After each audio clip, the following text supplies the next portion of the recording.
Hey guys, it's Bryanna with Pick'em Pros, and this is episode 6 of my sports journey. I recently had the opportunity to interview Will Hernandez on the Arizona Cardinals. Thank you so much for watching. We gon' up the score, touchdown, this is not field goal. We the winning team, champions when you walk through the halls. You can place your bet with us, cause you know we gon' win them all. I pick 'em like a pro, global trying ball, talking pick and roll. We gon' up the score, touchdown, this is not field goal. We the winning team, champions when you walk through the halls. You can place your bet with us, cause you know we gon' win them all. Yeah, this is a major play. We do it big in a major way. Diego be having the pick of the day. Here we come, don't care if you ready. We them boys, the gold is heavy. Top picks like cheese, no shredded. Number 1 is where we headed. I'm a grizzly and bear like Desmond. I'm a Steeler, no saint, no reverend. My name is Will Hernandez. I play for the Arizona Cardinals. I'm an offensive lineman, guard, number 76. So the off season, this one's been a very different one. I hate to start off by talking about my injury, but it is a different off season for me. I've never been injured. I've never had surgery, and this is the first off season where I have to rehab in order to be able to play again on the field. So it's been different, but it's been a learning process, and it's definitely been a motivational one for me as well. Yeah, so I feel like since 2018 I've learned so much, from experience to skill set to how to manage myself around a locker room to building relationships, a lot more than just football. If we're talking about elevating my game specifically, I think I was able to become a more efficient offensive lineman. And what I mean by that is, the older you get, the less physical you have to use, and the more mental, and that it goes up more mental than anything. And so for me, I found that every single year that I played in the league, my expertise went up, and my skill set and my technique was used so much more than my physical attributes. A lot of people don't appreciate offensive linemen as much as they should. What do you think is the biggest thing that a lot of people overlook about your position?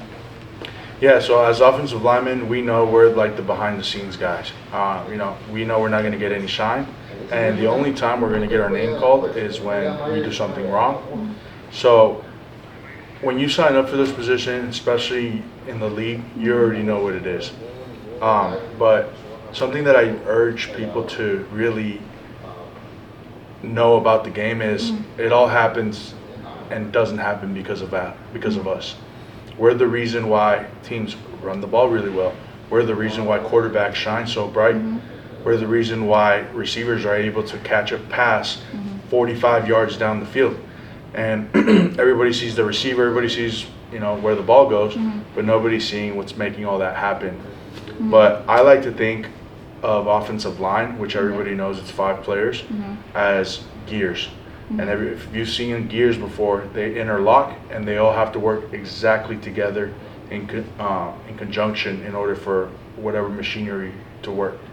So that's exactly how offensive line is in the NFL. If all 5 guys aren't on the same page and they're not all in sync, it's very hard. That's how you get quarterback sacked. That's how a running back gets tackled in the backfield. How is it defending Kyler Murray? Kyler Murray is a very, very fun and pleasant quarterback to work for and to block for. First of all, he's a personal friend of mine, really good dude off the field. First of all, I just want to say that. And then talking about Kyler Murray, the player, he's that kind of splash player that obviously we all seen what he can do. Right. He runs fast and he has an arm. And just like I talked about offensive linemen, being the behind-the-scenes guy, he also does a lot of behind-the-scenes things that make us look good sometimes. So, for example, I'm not the perfect protector either, but, one time I had a guy slip by, and he was on his way to sack Kyler, and Kyler was able to get away from him because he's so fast. Yeah. So, playing for a quarterback like that definitely has its perks, and I get along with him great. I think he's a great player, and he does bail and makes everybody around him look good. When you guys went to Mexico City in 2022, how was that for you, knowing that you also had family there and that you got to represent your heritage? Yeah, so Mexico City wasn't just another game on the schedule for me. It was something that was very near and dear to my heart, specifically because that's where my parents are from, number one. Number two, all my dad's side of the family still lives there to this day. And so this was going to be the first time that my family was going to see me play football live. Wow. In Mexico City. So, apart from my personal matters, it was also such a big deal to me because the Mexican heritage and the Mexican people in Mexico City love football. Maybe they don't.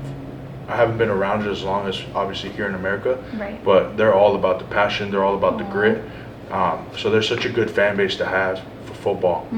And I've always said, we can have many more Mexicans in the league if there was more opportunities, Right. because they just have the DNA to be a great football player. And so that game was literally one of the highlights of my entire career, because we got to go represent for my people in front of my family, Right. and then for my parents as well. Have you changed any ways that you've trained to help keep up with the pace of the game? Yes, we're here now, and this is a prime example. We're at Ultimate Combat Training here in Phoenix, Arizona, and this is my new home in the off season. And to me, this transition of training differently changed my career. And I think I proved that yesterday in the first 5 games that I did play in the season, because it was the first off season where I came to an MMA gym and I trained consistently 6 days a week, all off season. And and the mindset behind that was I need to do something different if I want to get to that next level. Because I've been training kind of the same way since I was a rookie. All football players have their typical strength day, their typical explosive day.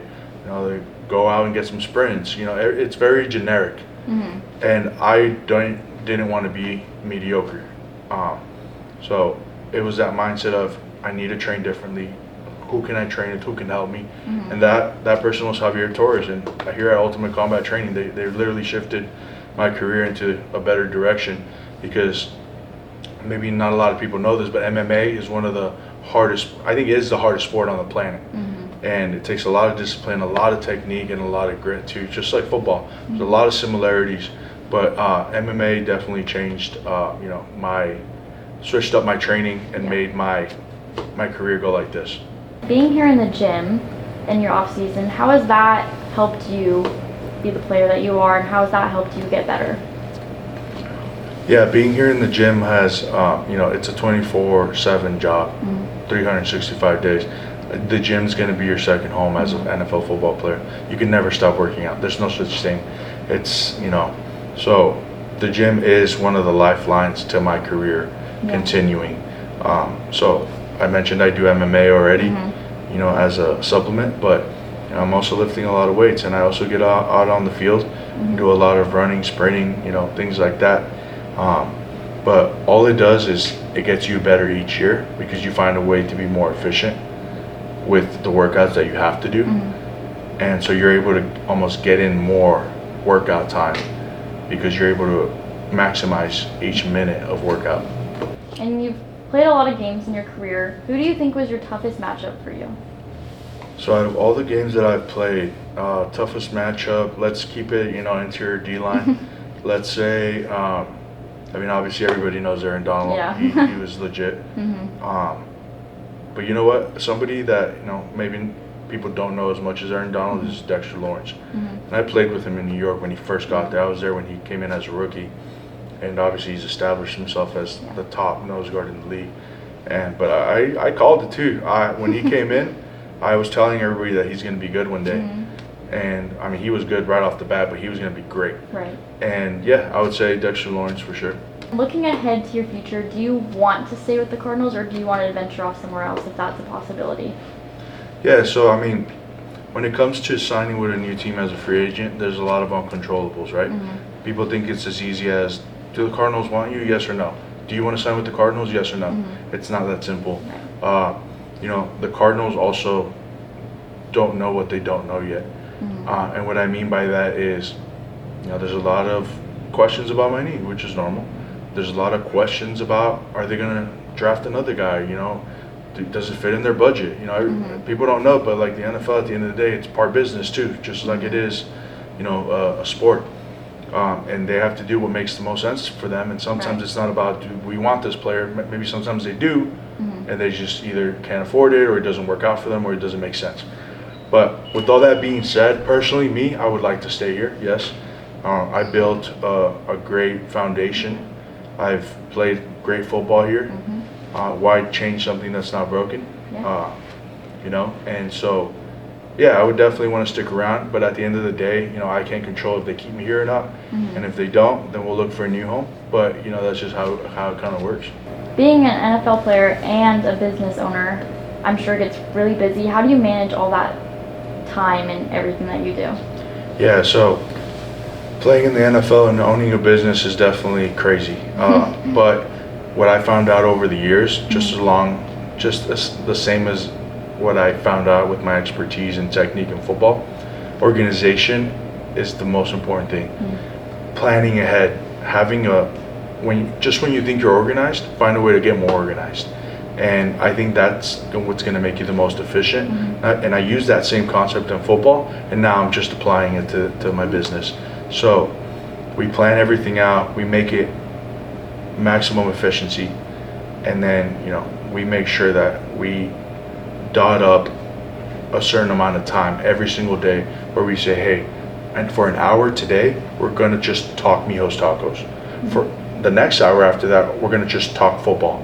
And then the next hour after that, all I'm going to be doing is training. So, you know, set times for the things that are important to you, and make sure that you're taking advantage of that time that you set as well. Want your legacy to be that people remember you by? So when everything's done as far as being an NFL player, what I want to do is stick around. And what I mean by that is, you know, get into different things where I can still impact the community. You know, I'm impacting it now as a player, cool. But what I want to do afterwards is something along the lines of broadcasting, you know, getting on the radio, creating a foundation and making football camps, you know, for these kids, and passing down what I learned in my years of playing. But everything along those lines. I just want to stick around football. It's the only thing I've ever done in my life. It's the only thing I know. So all I want to do is just pour into the next generation of kids that want to play in the league. And, you know, what better way to do it than to do it in the area that I'm in. So Mijo Things is part of what I am. You know, I have it tattooed on my skin. It's my roots. It's where I came from. And, you know, obviously it's a term of endearment for those who don't know. It's something that you grow up getting called by your parents, your buddies, your friends. So to me, you know, it started off as a joke in college. You know, our coach started calling us Mijos because we were Mexican, you know, players. And, you know, he said it as a term of endearment as well. We kind of adapted it. We liked the sound of it, the ring to it. And we started calling ourselves Mijos. It was me and my friend group in college, you know. Shout out Josh Ortega and Derek Elmendorf. But yeah, we kind of just, you know, owned it and said, yeah, we are Mijos, man. Like, we're Mexicans playing football here in the U.S. Like, that's us. And then it kind of just one thing after the other. And then one day we were just talking about, like, hey, let's throw it on a t-shirt, man, like, and rock it for ourselves. And then we did. And then next thing you know, we're getting compliments left and right. And we're like, what if we just, like, print merch out and, you know, get other people rocking it? And it just kind of started like that, just from an idea, from a joke, and now it's a full-on business for us. It's our clothing brand. We're using it now to create a pedestal and bridge a gap from everything we just talked about. Mexicans in the NFL, from pee-wee, high school, middle school football, that want to play in the NFL.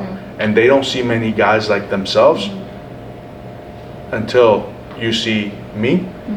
And that's exactly why I wanted to create, you know, something besides myself and my own name. I wanted to create, like, you know, some sort of spotlight for these kids to feel a part, or have them see that it's, you know, very possible for them to make it as well. And, you know, alongside with that, we wanted to make them kind of, you know, feel cool about it. You know, give us some swag. You know, get some really cool merch out there, merch that these kids want to rock. So, you know, that's the basis of it. We want to create a platform in the NFL for these kids we want to make sure that these kids know that it's very possible to do anything that they want to do. I'm here as living proof, and that's exactly what Mijo Things is. It's a mentality, it's a movement, it's the way you carry yourself, and at the end of the day, it's your roots as well. We talked a lot about helping the next generation. We talked a lot about my businesses and what I have going on and what I want to portray. But I think the biggest proof of that is our camp coming up. We're having a camp, a football camp, June 21st in El Paso, Texas, at the SAC. And I was fortunate enough to team up with my ex-teammate Aaron Jones, who's current running back for the Vikings. And we collabed, and we're doing a big camp this year. We're expecting around 1,500 kids. Oh, wow. And that will be the grand opening to Mijo's Tacos truck as well that same day. So I talk a lot. I talk a big game about helping the next generation. This is exactly where I put my money where my mouth is. June 21st, kids are gonna learn a lot. They're gonna be swagged out. There's gonna be a lot of Mijo Things merch out there, Mijo's Tacos truck, and I'm just excited to give back and have a good time. We gon' up the score, touchdown. This is not field goal. We the winning team, champions when you walk through the halls. You can place your bet with us, cause we gon' win them all. I pick them like a pro, global trying ball, talking pick and roll. We gon' up the score, touchdown. This is not field goal. We the winning team, champions when you walk through the halls. You can place your bet with us, cause we gon' win them all. Yeah, this is a major play. We do it big in a major way. Diego be having the pick of the day. Here we come, don't care if you ready. We them boys, the gold is heavy. Top picks like cheese, no shredded. Number one is where we headed. I'm a grizzly and bear like Desmond. I'm a Steeler, no saint, no reverend. Making plays is our profession. Do it big, it's now or never. I got game like I'm moving clever. We be reaching all different levels. Never breaking, we hitting the pedal. Right on time.